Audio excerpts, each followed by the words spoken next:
Hello, it's Dr. J thinking about our minds today. James Allen has this great book called As a Man Thinketh. And as I read that book, it talked about the mind is like a cultivated garden. And I'm so curious as to what you think when you think of that statement, the mind is like a cultivated garden. So as I was looking at it and I think about it, I thought to myself, well, if it says the mind, then it's probably just talking about that machine, the operating machine, what's going on as you're looking at it, as you're thinking about it, as it's processing, and the whole concept behind that is just think of the functional purpose of the mind. But as I think about it, I think a little deeper as the mind as the human machine, that mind does not really operate unless something really is placed in it. And so when James Allen wrote that statement, the mind is like, we oftentimes we talk about similarities and differences, and we look at our constructs and we look at our definiteness and we look at all that stuff. But when something is either different or something is very similar, and so we think of the deep sense of the word like. When something is like something, it's because it's like that and it operates like that. And it has of the constructs, or it has systems in place with behaviors and things to happen the same way. So James Allen says the mind is like a cultivated garden. Let's think about cultivators. Now we understand the mind.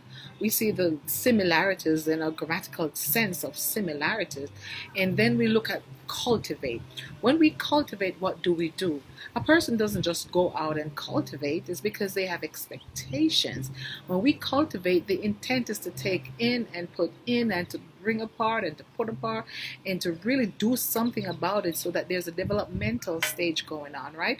When it comes to cultivating, a garden is cultivated in a sense that it is being prepared for an action to take place. And then let's think about the garden. Our mind is like a garden. I mean, if you've ever planted a garden and if you love to garden, you have soil and you dig it up and you prepare it and you do all kind of things to it because it's a garden. You place it in a certain place because you want it to look a certain way. And so as you cultivate that garden, you got to put soil in it, you got to do things to it, you've got to put seeds in it, you've got to plant stuff. And as you plant stuff, you're thinking of the stuff to grow, right? It must grow. If it doesn't grow, then it's not a garden, right?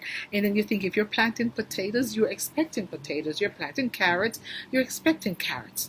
So when he talks about the mind is like a cultivated garden, I can't just imagine how powerful that is to say that our mind is just such a beautiful thing to own your mind, to be able to use your mind, and to be able to watch yourself grow. And I believe that's what James Allen is saying.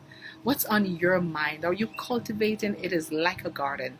And so I just want to bring this moment to you as you think about that sentence, to think about who you are, where you are, what you're doing, how you're living your life, and start to ask yourself why. What's your why?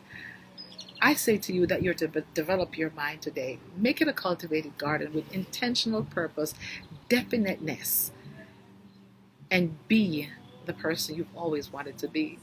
It's Dr. J. I hope you're having your most memorable day. Stay beautiful, stay fabulous, and stay motivated.